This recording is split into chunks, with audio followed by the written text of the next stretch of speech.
j'ai lu des CV, des gens, je vais vous dire un truc. Tu lis le CV de quelqu'un, même sur LinkedIn. Allez sur les pages LinkedIn des uns et des autres. Tu lis la page de quelqu'un, tu lis le CV de quelqu'un. En fait, tu as l'impression que c'est une page qu'on a écrite pour lui. Une page qui n'a pas de relief. Tu prends le CV de quelqu'un entre ses mains, il ne fait rien ressortir de lui. Il ne fait que te relater ce qui lui est arrivé.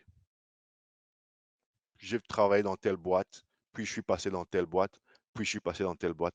Mais la personne ne te ressort rien, aucun relief. Ok, peut-être encore une fois, c'est culturel. Nous, francophones, on dira que voilà, il ne faut pas être comme ces Américains, comme ces Anglo-Saxons. Ils sont souvent très peu modestes, ils sont des vantards. Nous tous, quand on a découvert la culture anglophone, on était un peu choqués au début quand tu entends un manager, c'est-à-dire il est manager d'une grande boîte, il a 10 chefs au-dessus de lui et il a peut-être aussi deux, N-1, N-2 en dessous de lui. Mais quand il te parle de son affaire, quand il te parle de son business, sa business, comme on dit au Canada, au Québec, eh ben, tu as l'impression que non, mais la boîte là, c'est de son argent de poche qu'on a créé la boîte là. Il te dit mon business, il te dit ces gens travaillent pour moi, il te dit mon projet. Il s'approprie la chose. Et quand tu vas sur son CV, il te dit I ran a business avec 100 personnes. C'est-à-dire, j'ai géré un département de 100 personnes. J'ai géré un département de 20 personnes. Ce n'était pas mes esclaves. C'était peut-être, dans certains cas, pas des gens que moi j'ai embauchés. Je n'ai pas eu un mot à dire dans leur embauche. Mais le temps qu'on a travaillé ensemble, ils étaient sous ma responsabilité. C'est moi qui les dirigeais. J'ai pris la responsabilité, donc j'assume, j'en prends. Donc je me suis affiché, j'étais le leader, j'étais la raison première pourquoi le projet a réussi ou le projet a moins bien réussi.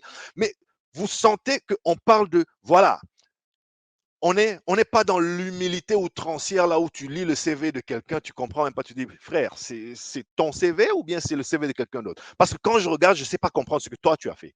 Quel était ton rôle dans la réussite de ce projet-là? Peut-être que, il se trouve, tu as eu un rôle hyper important, mais tu es tellement humble, tellement effacé qu'on ne voit aucun relief. Donc, fais ressortir l'expérience. Et quand on arrive à voir l'expérience dans cet angle-là, on commence à se rendre compte que finalement, les échecs, ils ne sont pas si honteux à mettre dans un CV en fait. Imaginez un peu l'histoire. Regardez la storytelling. J'ai créé une entreprise, j'ai embauché 10 personnes, ça a super bien marché la première année. Voilà ce qu'on a réalisé. Et puis la deuxième année, il y a eu tel changement sur le marché. Il y a eu un gros compétiteur qui a ravalé tous nos clients. On ne s'est pas adapté à temps ou carrément on n'avait plus de sous parce que nos clients ne nous ont pas payé à temps. Bref, on a eu des grosses commandes. On a beaucoup trop dépensé en amont et puis on n'a pas vu les grosses dépenses venir et quand était venu l'heure des comptes, payer les salaires et tout, je me suis barré. J'ai donné à chacun son décompte final, je suis allé chercher un emploi en entreprise. Écoutez la storytelling, il y a quelque chose à écouter. Il y a quelque chose d'accrocheur. Ah, tu as pu faire ci et ça, tu n'as pas bien vu venir ci et ça. Mais toi, tu dis non, j'ai essayé une entreprise, ça a échoué, j'ai abandonné. Vous voyez un peu la différence entre les deux histoires. Les deux ont échoué, hein. Les deux ont échoué. Encore que l'échec, c'est un état d'esprit temporaire. Pour l'instant. Y compris ceux qui ont fermé boutique, qu'est-ce que tu en sais? Ils vont peut-être rouvrir l'année prochaine. Ils vont peut-être corriger le tir. Mais au moment où nous parlons, les deux ont échoué. Mais la façon dont l'un te parle de son histoire, et ça n'est pas être menteur, ça n'est pas du blabla. Si tu ne te vends pas, ma soeur, mon frère, qui va te vendre? Et tu n'as pas besoin d'avoir un titre qui dit marketeur, hein, chief blabla officer. Non, tu as juste besoin d'être réaliste. La storytelling, c'était quoi l'histoire? C'était quoi les apprentissages? Aujourd'hui, dans l'entreprise, il y a le fameux concept, surtout si comme moi, vous travaillez avec des clients au quotidien et vous êtes dans le commercial, toutes les entreprises mettent aujourd'hui un accent sur ce qu'on appelle impact story, les histoires à succès, les histoires d'impact où on te ramasse et on te demande ce mois, cette semaine, ce trimestre, avec tel client ou un autre, est-ce que tu peux nous faire une histoire, nous réciter une histoire à succès? Succès, c'est pas quand tu as signé un bon de commande de 1 million de dollars, les amis. Succès, c'est quand tu as fait un impact. Peut-être qu'à la fin, peut-être qu'à la fin, l'objectif n'a pas été atteint. Mais essayez de revenir sur les pas et de voir les petites victoires. C'est un impact, c'est un succès. Moi, je travaille dans une industrie où on a plus de, en général, il y a plus de rejet que d'acceptation. C'est un peu la nature du business.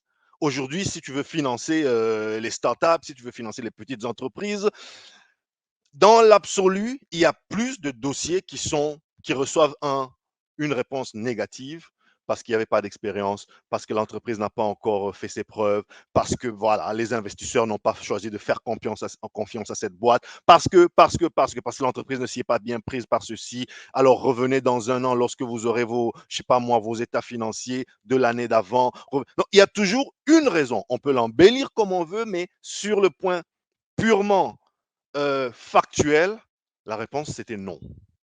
Mais ce n'est pas non, allez vous faire voir, c'est non, mais voilà ce que vous auriez pu faire mieux. Voilà ce qui pourrait marcher mieux si vous revenez dans un an quand votre entreprise aura réalisé ceci ou cela.